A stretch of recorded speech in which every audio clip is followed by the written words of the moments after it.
Hola mi amiga, hola mi amigo, ¿qué tal? ¿Cómo estamos? Una nueva transmisión de Escuela de Política. Bienvenida, bienvenido. Hoy vamos a, igual que todos los programas anteriores, estamos tratando de abordar diversos tipos o diversos temas de interés político para que todos vayamos conociendo la realidad en la que vivimos. En una ocasión, Roberto Cañas, invitado de nuestro programa, nos decía de la importancia de informarse, de analizar la información de tal manera que podamos tener mejor capacidad para enfrentar los problemas que tenemos como sociedad. La política es buscar solucionar los problemas de la sociedad. Y si tienes poder, lo vas a resolver. Si no tienes poder, no lo vas a resolver. Así de simple. Es decir, el poder se convierte en esa opción que te permite decir, quiero tal cosa y que se cumpla. Si tú dices, quiero tal cosa y no la tienes, entonces no tienes poder. Si yo digo, yo quiero un carro último modelo de 250 o $250,000, en este momento no tengo el dinero, la plata para comprarlo, no tengo el poder adquisitivo. Tenemos que tener poder para que en la política lo que nosotros queremos que suceda, suceda.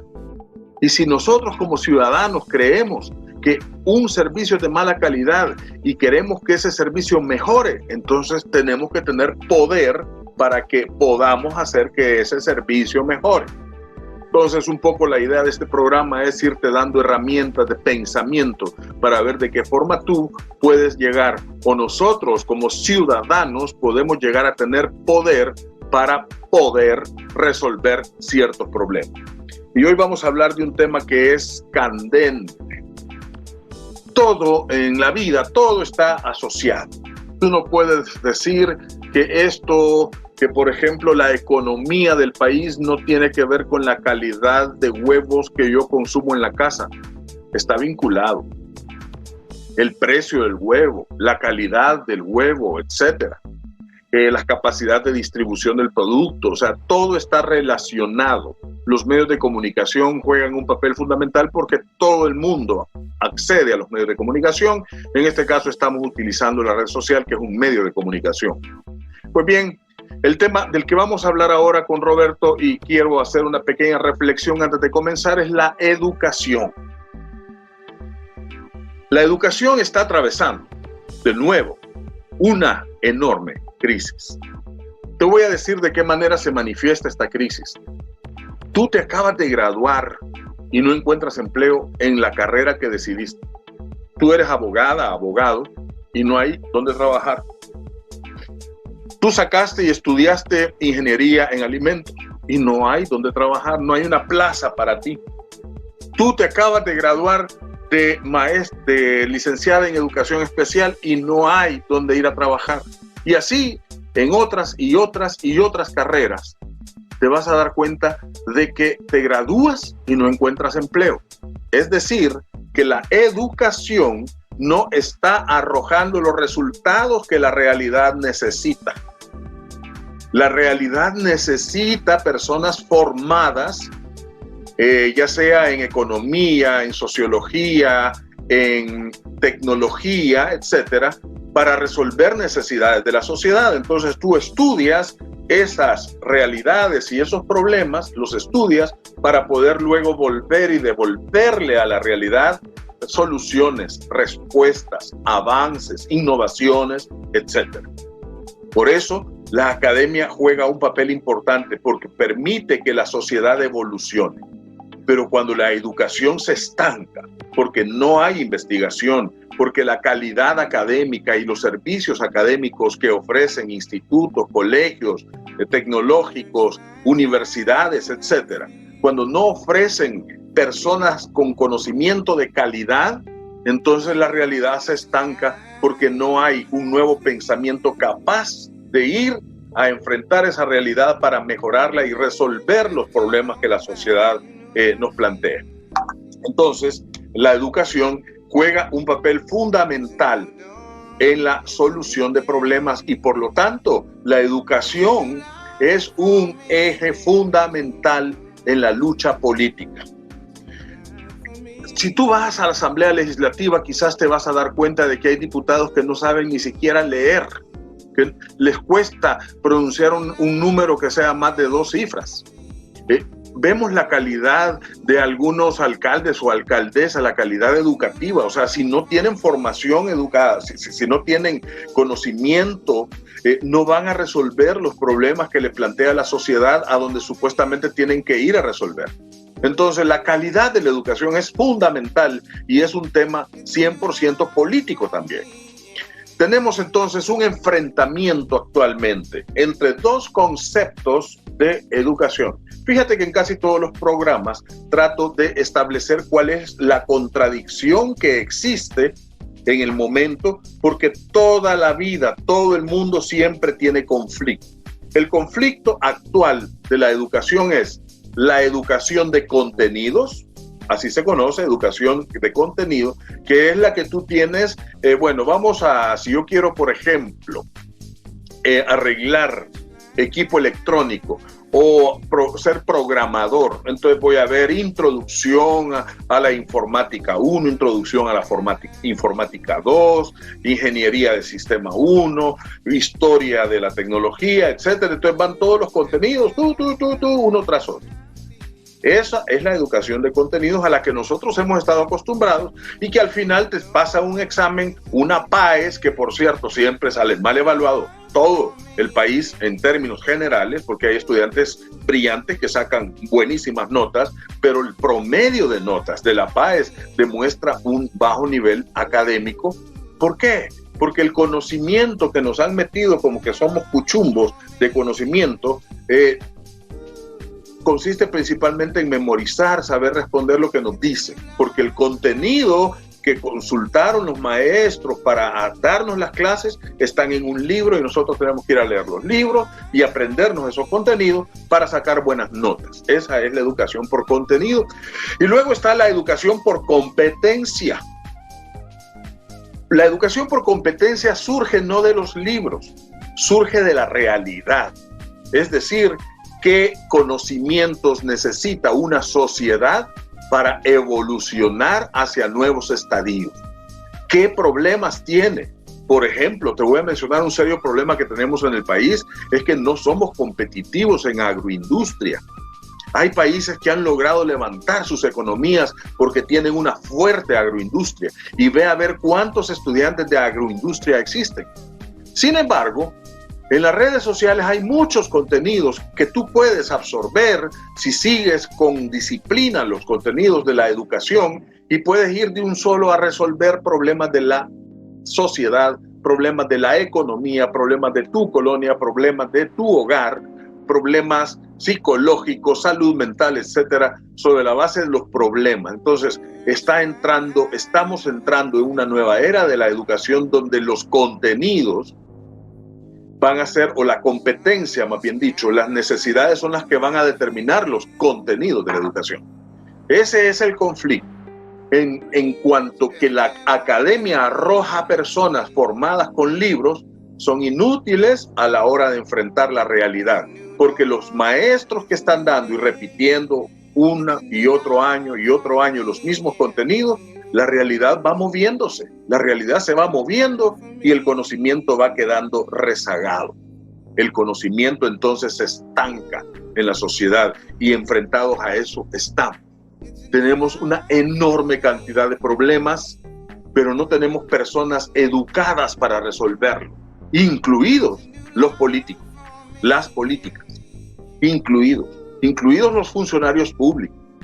Entonces, esta crisis educativa que estamos viviendo en este momento es la que tenemos que ir tratando de resolver. Vamos a un corte y regresamos con nuestro invitado Roberto Cañas. Estás en sintonía de Escuela de Política. Estás en sintonía de Escuela de Política. Y bienvenido a la segunda parte de nuestro programa, una entrevista con Roberto Cañas, quien ya nos ha acompañado en otras ocasiones y tiene una visión muy profunda sobre el tema de la educación. Hola Roberto, ¿qué tal? ¿Cómo estás? Muy bien, buenos días, ¿qué tal? O buenas tardes o buenas noches. Depende del momento porque esto queda colgado en el canal de Apopa. Así que un saludo cordial a todos los que nos están viendo. Gracias, Francisco, por invitarme. Bueno, para mí siempre es un gusto, porque además me trae muchos recuerdos, todas las experiencias vividas juntos haciendo política. Y bueno, sé que también me puede dar clases de política por la experiencia acumulada. Ahora yo quisiera que nos refiriéramos un poco al tema educativo, no desde la perspectiva coyuntural, sino de la perspectiva estructural. ¿Cuáles son las transformaciones más profundas que deben darse en la educación, en el sistema educativo para tener una sociedad más acorde con las realidades y problemáticas sociales? Bueno, es que hay que diferenciar lo que es educación de lo que es instrucción. Generalmente las personas creen que la educación es ir a recibir conocimientos, aprender alguna habilidad o destreza. Eso es pura instrucción. Educación es para la vida, cuando te dan las competencias para poder desenvolverte en la sociedad, que te dan conductas, valores que puedan permitirte ser un buen ciudadano. Entonces hay que buscar en el desarrollo estructural de la educación, convertirla en eso, en algo que contribuya a que las personas puedan ser útiles a la sociedad, que sean agentes de cambio y que puedan tener las competencias que les permitan, en primer lugar, enfrentar la adversidad, ser proactivos, buscar con creatividad soluciones a los problemas que les presentan la cotidianidad, incorporarse al siglo XXI, a la sociedad del conocimiento, a la era de la información. También ahí entramos a la temática de las herramientas que contribuyen a ser competentes en educación ahora. Y lo estructural es que si no estás dotado de esas herramientas tecnológicas, tampoco puedes educarte, porque hoy el problema es que los conocimientos ahí están al alcance de cualquier ciudadano, lo puede tener en la bolsa del pantalón, es decir, con un celular inteligente, ahí está toda la información y el problema no es de información, de transmitir información, además que la información tiene un tiempo de obsolescencia muy corto. Entonces yo diría que el rol de la educación es enseñar a que la gente pueda aprender por sí misma. El único enseñanza que yo te puedo valer es enseñar a aprender. La verdadera realidad es que nadie enseña a nadie. Es decir, todo lo que buscamos es, si estamos en esta labor educativa, es facilitar los aprendizajes de las personas con las que uno trabaja. Un aprendizaje colaborativo, es decir, el aprendizaje debe ser compartiendo conocimientos, experiencias. Y en el entendimiento de que lo estructural es, estamos en la cuarta revolución industrial. Estamos en un momento en el cual son las tecnologías de información y comunicación lo dominante. Hay que ser diestro en esas tecnologías. ¿Para qué? Para poder ocuparlas para resolver los problemas del país, la pobreza, la desigualdad económica, la injusticia social. Es decir, la información ahí está. Además, el tema de la información es que hay información basura que no sirve y hay información que es útil, que es significativa y que de lo que se trata justamente es tener la capacidad, si eres una persona educada, de discernir qué tipo de información estás consumiendo para generar conocimiento, si es información basura o es una información que es útil porque te da un conocimiento que puedes aplicar para modificar tu realidad y la realidad de tu contexto en el cual vives. Entonces, claro que por supuesto la educación es un tema central del país. Es decir, cualquier país que se respete invierte más del 8% del PIB en educación. Cualquier país que se respete tiene un prestigio social. Los maestros son vistos con una gran dignidad porque son aquellos que con su vocación facilitan una nueva generación que va a cambiar o sostener el desarrollo de los países. Pero Roberto, una pregunta. Digamos que la labor docente ha venido en desmedro o ha ido cayendo también por la calidad de formación de formadores o de orientadores o de facilitadores. ¿No crees tú que ha habido también un cambio profundo en el concepto de maestro?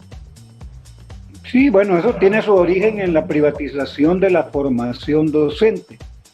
O sea, en el pasado la formación docente era una actividad estatal.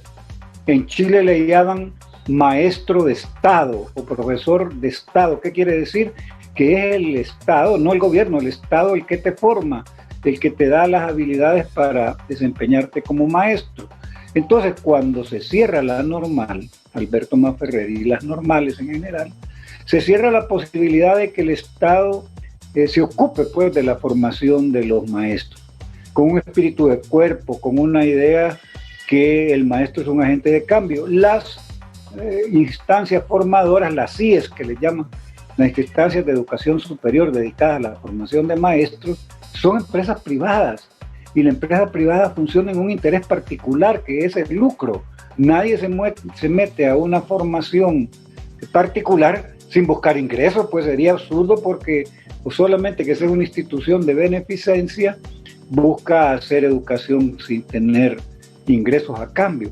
Entonces, el gran problema del pecado original de la educación es que esta quedó en manos privadas. Hoy lo que toca para empezar sería que al menos el Ministerio de Educación ejerza una labor de control de calidad desde la selección, el reclutamiento de las personas que van a estudiar educación.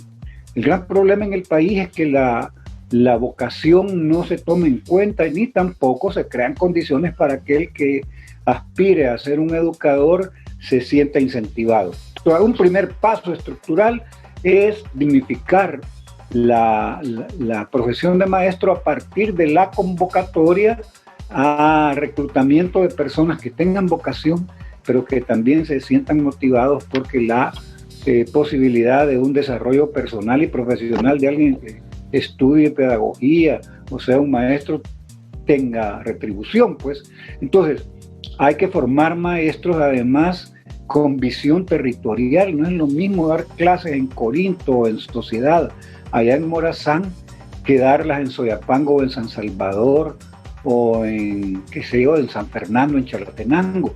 Cada realidad debe estar con un criterio territorial, y las prácticas educativas en las instituciones que forman maestros son estandarizadas. Entonces ahí está el problema de que el maestro formado no está preparado para una visión en la cual va a buscar facilitar aprendizajes en un lugar que tiene una propia especificidad, unas características determinantes.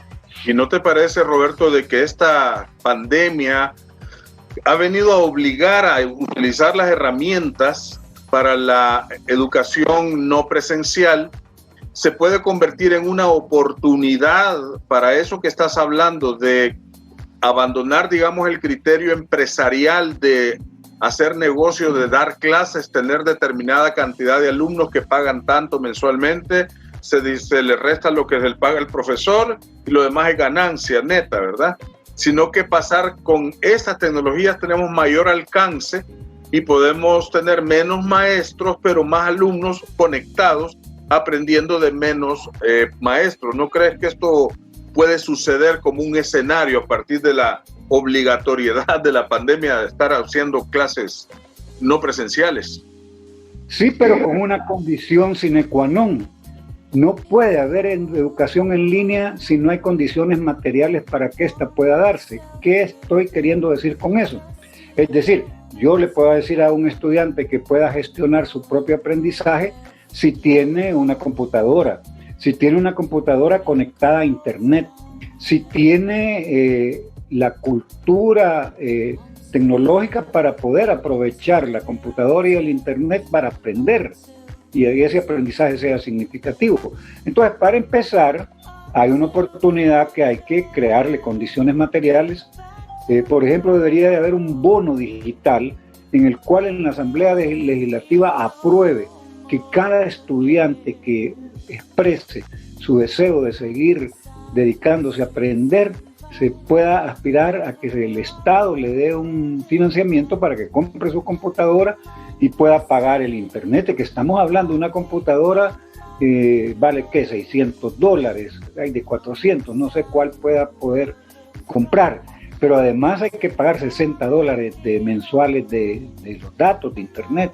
Entonces no es así nomás que decir, ¿cómo no? Pasemos a la educación en línea, es una oportunidad, qué galán. No es así nomás. Yo no tengo condiciones materiales, aunque a mí me digan que es la quinta maravilla del mundo la educación en línea, me lo puedes demostrar si me das una computadora conectada a Internet y con el conocimiento para que yo pueda usarla. Es como lo que sucede con los maestros.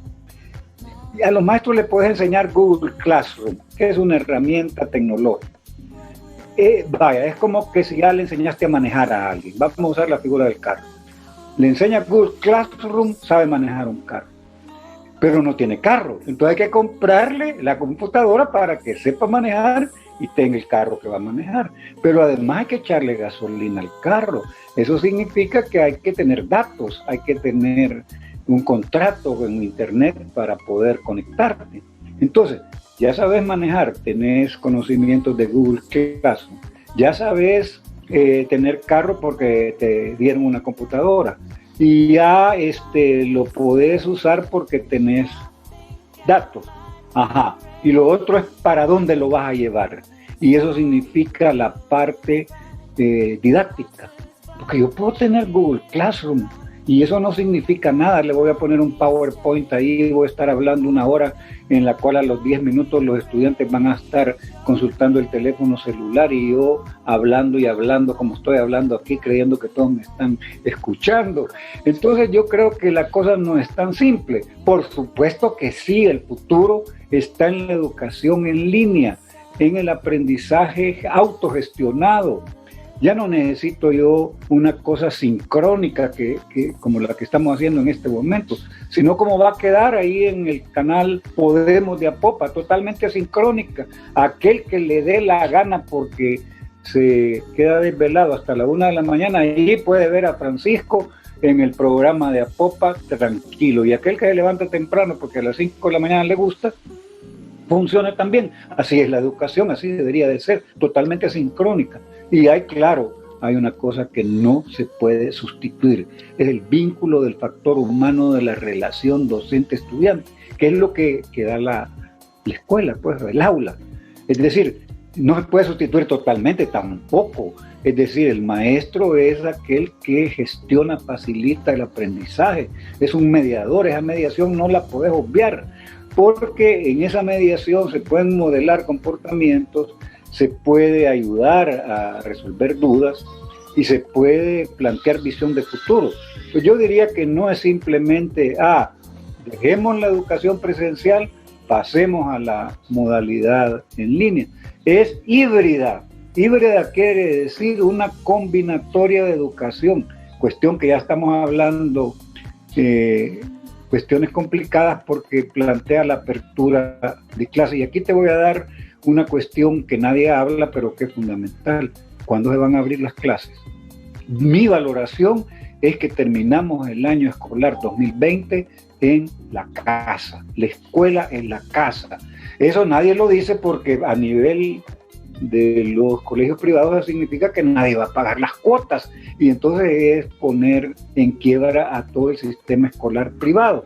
Pero es la realidad y yo creo que no se puede entender lo que está pasando sin un sentido de realidad. La realidad es que esto va para largo y este año escolar, ojalá esté equivocado, pero mi valoración a partir del conocimiento que tengo de la realidad educativa del país es que se va a hacer no presencial, Y que lo que hay que empezar a discutir, pero sin miedo, es cómo va a regresar a la escuela la población estudiantil. Es evidente que no puede regresar al aula salvadoreña, donde no es multigrado, sino que es multigrande. Es decir, son aulas que tienen 50 estudiantes o más, y el contacto personal, el quitarse la mascarilla, el ir al local de recreo, eso es inevitable. Entonces, hoy hay un concepto que en El Salvador ni siquiera se ha planteado, que se llaman las aulas burbuja. Es decir, además las condiciones de las aulas salvadoreñas no dan para una distancia social de 1,5 metros o más entre estudiantes y todos con mascarilla. Va a ser un desafío extraordinario. Pero tú no puedes decir que la educación no importa. Ajá, no importa y son 1.200.000 estudiantes. Ajá, no importa y son más de 50.000 maestros. Ajá, no importa y cuál es el futuro del país, el futuro de los ignorantes.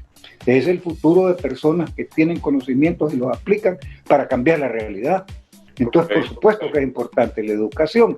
Y aquí, en la cuestión del diseño de la política pública, hay que lidiar al mismo tiempo, en paralelo con garantizar la salud y la vida de las personas, los ingresos y la actividad económica, y el tema educativo, todas las cosas al mismo tiempo, lo económico, lo de la salud, lo de la educación, todos los aspectos, como que si sos un malabarista que se pone en un semáforo y tiene 4 o 5 botellas, que tiene una en la mano y 4 en el aire.